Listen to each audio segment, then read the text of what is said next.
예, 오늘 본문 우리 갈라디아서 2장 우리 11절부터 우리 14절 말씀을 중심으로 복음을 살라, 복음을 살라라는 제목으로 우리 함께 우리 은혜를 나누기를 원합니다. 신앙생활을 오래 하면 오래 할수록 복음적이 될까요? 율법적이 될까요? 상당한 경우에 율법적이 되는 경우들이 많이 있습니다. 예를 들면 베드로가 대표적인 그런 인물이죠. 그는 유대인 출신에다가 또 유대교의 전통과 관습에 젖어 있는, 그러다가 예수님을 만나지 않았습니까? 그럼에도 불구하고 그는 할례받은 사람들을 의식해서 외식하는 그런 행동을 하게 됩니다. 베드로뿐만 아니고 또 바나바도 여기에 넘어갔고요. 또 함께 있는 크리스찬, 유대인 크리스찬들도 그 외식에 넘어갔습니다. 마찬가지로 우리 역시 신앙생활을 이렇게 오래 하면서 복음적이 되기보다는 복음은 그냥 알고 있고 확신하는 거고 우리가 복음에 따라 살아야 되는데 이제 그렇지 못한 우리 믿음의 사람들은 표정도 복음적인 표정이 됩니다. 어떤 분들은 이렇게 신앙생활 오래 하면 오래 할수록 그냥 투쟁적인 거의 을지문덕 장군에 가깝다고 할까요? 막 공격적이고 그냥 기쁨도 없고 그냥 또 이해하고 품는 것도 없고 막 너무 이렇게 예민한, 그래서 복음을 참 잃어버린 것 같은, 처음 은혜 받고 구원받을 때는 복음이 있었던 것 같은데 점점 신앙생활 하면 할수록 복음에서 멀어지는 그런 경향들을 보게 되는데요.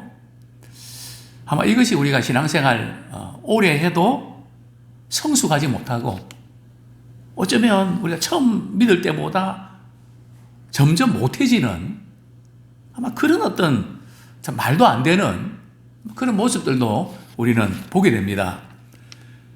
우리 11절 말씀 같이 한번 읽겠습니다. 시작. 게바가 안디옥에 이르렀을 때에 책망받을 일이 있기로 내가 그를 대면하여 책망하였노라. 지금 바울은 바나바와 디도와 함께 예루살렘을 방문하죠. 그래서 베드로를 만나게 되는데 베드로가 바울에게 친교의 악수를 이렇게 청합니다. 참 두 사람 사이에 참 좋은 그런 복음 안에서 아름다운 만남과 좋은 관계를 확인하고 이제 돌아왔는데 오늘 본문의 사건은 어디서 일어난 사건입니까? 안디옥에서 일어난 사건이거든요. 안디옥은 어떤 곳입니까? 이방인 선교의 중심 아닙니까? 이방인 선교의 센터라고 할까요? 시작이라고 할까요? 이제 베드로가 이제 안디옥에 왔습니다. 근데 베드로가 이제 갈라디아 교회 이방인 신자들과 함께 식사를 하고 있었습니다. 당시에 교인들은 모이면 식탁 교제가 있었거든요. 식사를 이렇게 하다가 또 이제 성찬식으로 들어갔습니다. 지금은 성찬식만 하지만 초대교회는 항상 식사를 먼저 하고 그리고 식사 중에 이제 성찬식을 거행을 했는데요. 이제 베드로가 이방인 우리 신자들과 갈라디아 교인들과 함께 식사를 하는데 그 현장에 말이죠. 누가 찾아왔습니까? 야고보가 보낸 어떤 사람들이 찾아왔는데 공식적으로 찾아온 것 같지는 않습니다. 그런데 이 야고보가 보낸 사람들은 좀 특징이 있죠. 어떤 특징이 있습니까? 우리 12절 말씀 우리 같이 한번 읽겠습니다. 시작. 야고보에게서 온 어떤 이들이 이르기 전에 게바가 이방인과 함께 먹다가 그들이 오매 그가 할례자들을 두려워하여 떠나 물러가매. 자, 그들은 어떤 사람들이라고요? 그들도 신자입니다. 유대교 사람들이 아니고 유대교에서 예수님을 믿게 된 유대교 크리스찬입니다. 근데 그들은 특징이 뭐라고요? 할례자들. 그러니까 예수님을 믿었지만 그동안의 전통과 관습에 젖었던 그것을 좀처럼 탈피하기 어렵다는 겁니다. 제가 볼 때는 오늘날 우리 젊은이들은 조금 다르지만 우리 연세 드신 분들, 뭐 60대 이상 이렇게 되신 분들은 또 특별히 70대, 80대 이렇게 되신 분들은 그동안 이렇게 가정에서 내려온 유교적인 성향이 상당히 강합니다. 보이지 않게 그런 우리가 예수 믿고 우리 성경을 배우지만 그동안 우리 가정에서 찌들었다고 할까요?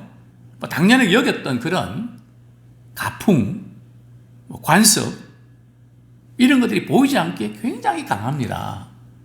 그래서 우리의 생각이 또 우리의 판단이 또 교회에서 당회를 하거나 재직회를 하거나 이렇게 모임을 갖다 보면 복음적이 아니고 아주 이렇게 유교적인 자기가 형성되어 왔던 그 어떤 것들이 이렇게 드러나서 여러 가지 어려움들 겪게 되는 걸 보게 되는데 또 뿐만 아니고 제가 볼 때는 물질 부분에 있어서도 상당히 유교적입니다. 다른 것은 이제 선진국가들 빨리 받아들이는데요.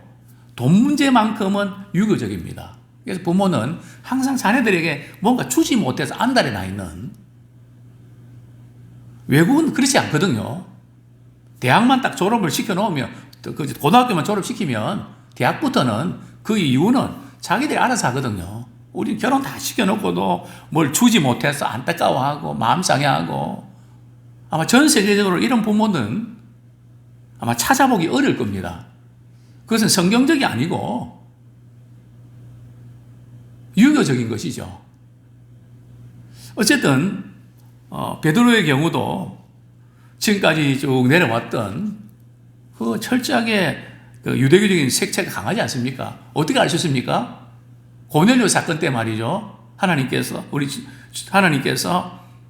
베드로에게 위에서 말이죠.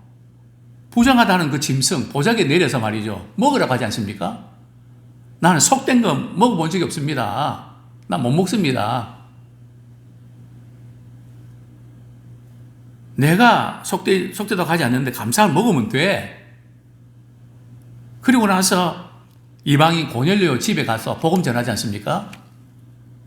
이 사건을 통해서 베드로는 이미 하나님께서 유대인뿐만 아니라 이방인들에게도 복음 전하고 그들에게도 참 성령이 임하시고 구원하시는구나.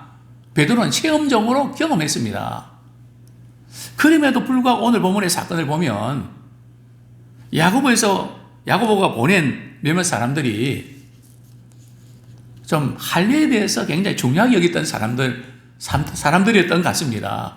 그들을 딱 보는 순간에 어떻게 합니까? 식사를 하다 말고 말이죠. 그 자리를 피합니다. 그 순간 그걸 지켜본 이방인들은 말이죠. 어떤 기분이었을까요? 굉장히 황당하기도 하고 신앙적으로 굉장히 혼돈이 오지 않겠습니까? 왜냐하면 당시에 유대인들은 이방인들과 식사를 한다는 것 자체가 용납이 안 됐습니다. 왜냐하면 이방인들은 부정하기 때문에 있을 수 없는 거거든요. 할례도 안 받은 사람들하고 어떻게 식탁을 같이 해? 식사는 관계가 형성돼야 할 수 있는 거 아닙니까? 그래서 우리가 조금 불편하고 이러면 다음에 합시다. 그렇게 하지 않습니까? 식사는 관계입니다. 근데 복음 안에서 이 문제가 이렇게 유대인과 이방인이 하나가 됐는데 정말 복음을 믿는다고 하지만 베드로는 이제 그 이방인들과 식사하는 자리를 피해버립니다. 그러니까 이방인들 입장에서는 되게 황당하고 말이죠. 참 당혹스러웠을 겁니다. 자, 그러다 하다 보니까, 여기 보니까, 그가 할례자들 두려워하여 떠나 물러가매. 즉, 할례자들을 두려워했다는 거죠. 우리 신앙생활 할 때에 사람을 두려워하냐, 하나님을 두려워하냐. 사실 우리는 하나님보다 사람을 두려워할 때가 종종 있는 것 같습니다. 하나님보다 마누라를 더 두려워하고, 남편을 더 두려워하고, 또 자식을 더 두려워하고. 지금 베드로도 이 할례자들 두려워하는, 참 베드로는 이미 사도행전 15장에서 이방인들이 믿음으로 구원 얻냐, 그들도 할례도 받아야 되고 율법을 지켜야 구원 얻냐, 그 예루살렘 공회에서 결정이 났거든요. 이방인들도 믿음으로만 구원 받는 것이지 구태여 할례 받거나 율법을 지켜서 구원 얻는 거 아니다. 베드로는 경험도 했고 공회에서 이렇게 결론도 내렸단 말이죠. 이걸 너무너무 잘 알고 있습니다. 그러니까 베드로는 복음에 대한 진리를 가르치기도 하고 너무나 잘 알고 있었습니다. 그러나 인간관계 때문에 왜 베드로가 사람을 두려워했을까요? 이 할례자들이거든요. 이들이 그 광경을 지켜보고 말이죠, 돌아가서 야고보에게 또 할례를 중요하게 여기는 사람들에게, 베드로 선생님 정말 이렇게 문제가 많습니다. 이런 행동을 했습니다. 이방인들과 식사를 같이 했습니다. 우리는 그를 따를 수 없습니다. 그러니까 베드로가 지도적인 위치가 흔들릴까 봐, 사람들이 문제 삼을까 봐, 이제 그게 두려워서 이제 피했던 거죠. 자, 그러니까 이 베드로의 행동을 보고 어떤 일이 벌어집니까? 13절 말씀 같이 읽겠습니다. 시작. 남은 유대인들도 그와 같이 외식함으로 바나바도 그들의 외식에 유혹되었느니라. 같이 식사하던, 베드로가 혼자 가는 건 아니고요, 같이 함께 안디옥에 가서 식사하는 그 자리에 있던 그들도 말이죠, 슬며시 베드로가 일어서니까 자기들도 못 이긴 자하고 그 길을 떠나버리는 겁니다. 뿐만 아니라 누구도요, 바나바도. 자, 여기서 외식함으로, 이 외식한다는 게 밖에 나가서 식사했다는 겁니까? 그게 외식이 아니거든요. 성경에서 외식은 복음에 대한 진리를 알면서 행동은 반대로 행하는, 그렇게 하지 않는, 율법적으로 행하는, 이제 그게 외식이라는 거죠. 다른 사람은 몰라도 바나바는 바울과 더불어서 이방인 선교를 같이 했던 사람 아닙니까? 또 안디옥에서 저 선교사 파송할 때에 바나바가 바울 말이죠, 우리 같이 이 사역에 동참하고 함께 어쨌든 바나바가 바울을 누구보다 잘 이해하고 역할을 했던 사람 아닙니까? 근데 바나바도 말이죠, 그 외식에 넘어가는. 그러니까 우리가 복음에 대한 진리를 안다 할지라도 때로는 사람이 두려워서, 베드로 그렇지 않습니까? 내가 주님 위해서 주님이 죽으시는 곳에 나도 가겠습니다, 큰 소리 쳤는데 그 하녀가 말이죠, 당신은 나사렛 예수와 함께 있었던 사람 아니냐고. 그러니까 주위 사람들 이렇게 막 그냥 분위기 안 좋은데 말 그렇게 하니까 겁이 나서 나 모른다고, 난 절대 주님 부인하지 않을 거라고 호언장담했던 그 시간이 한 달이나 걸렸습니까? 바로 그날이거든요. 하루에 있었던, 그 당일에 있었던 일입니다. 우리 역시 마찬가지 아닙니까?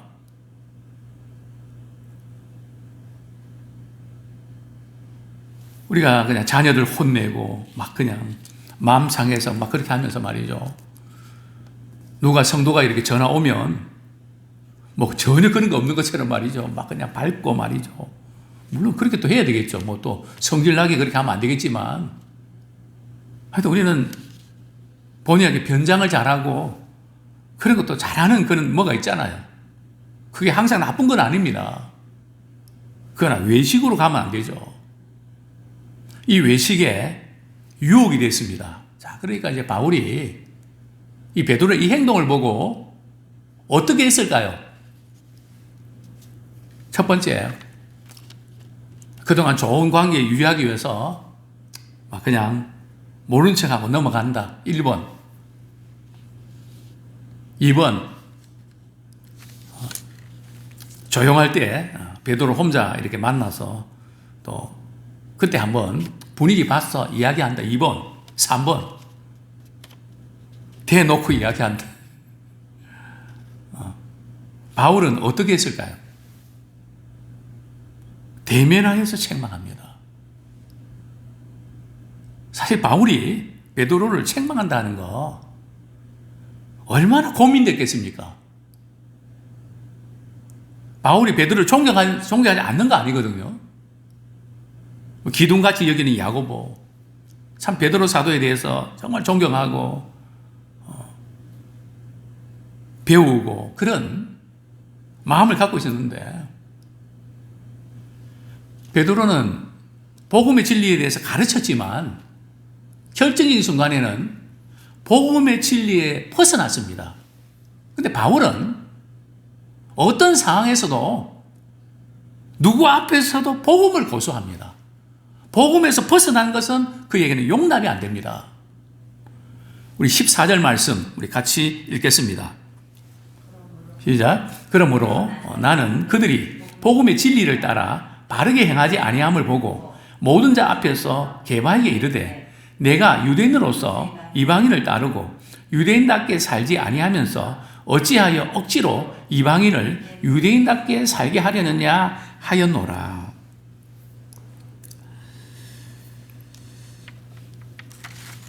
먼저 우리가 좀 이 부분을 우리가 다루기 전에 당시 초대교회 성도들 가운데 참 유대인들 가운데 예수 믿었던 사람들이 왜 이방인들과 식사하는 그 부분을 그렇게 꺼려하고 힘들어했을까요?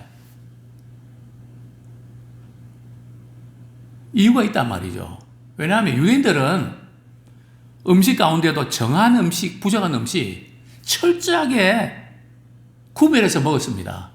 그게 딱 몸에 배었거든요. 근데 유대인들은 그들이 볼 때 뭐 이거 먹으면 어때? 먹는 것에 있어서 좀 자유함이 있었단 말이죠. 근데 그렇기 때문에 유대인들은 이방인들과 함께 식사하면 괜히 그런 문제 때문에 마음 상하고 또 보면 지적하게 되고 판단하게 되고 그런 관계가 불편해지고, 그러니까 아예 그들과 식사 자리를 같이 안 하는 그런 단계까지 가고 말았던 거죠. 그래서 정말 이 복음에 대한 확신은 갖고 있지만 이방인들과 식사하는 것은 걸렸습니다. 자, 이런 맥락에서 바울은 베드로에게 그 이방인과 식사하다가 그 할례 자리에 오니까 그 식사 자리에서 슬그머니 떠나버린 그 베드로를 향해서 대놓고 또 사람들 앞에서 책망을 합니다. 왜요? 복음의 진리를 따라 바르게 행하지 아니함을 보고, 복음의 진리에 따라서 바르게 행동해야 되는데 복음의 진리에 따라서 바르게 행동하지 않는 이것이, 당시에 베드로는 종교의 지도자인데, 교회의 지도자인데 이런 행동을 보고 주위의 사람들이 베드로도 그랬는데, 항상 우리가 그 꼬리를 문단 말이죠. 그래서 직분자들이 참 잘해야 될 이유가, 물론 평신도들도 우리 직분자들이 잘 못하는 걸 보고 우리는 잘해야 되겠다 그렇게 사실은 생각해야죠.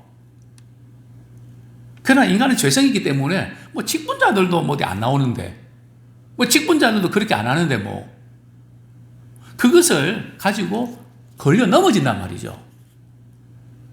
그렇기 때문에 이제 바울은 이 행동은 그냥 조용히 넘어갈 것이 아니라 다시는 이럴 일이 없도록, 그래서 바울은 복음의 진리에 따라서 사는, 복음을 사는, 그것을 그 앞에서는 어떤 것도 양보하지 않습니다.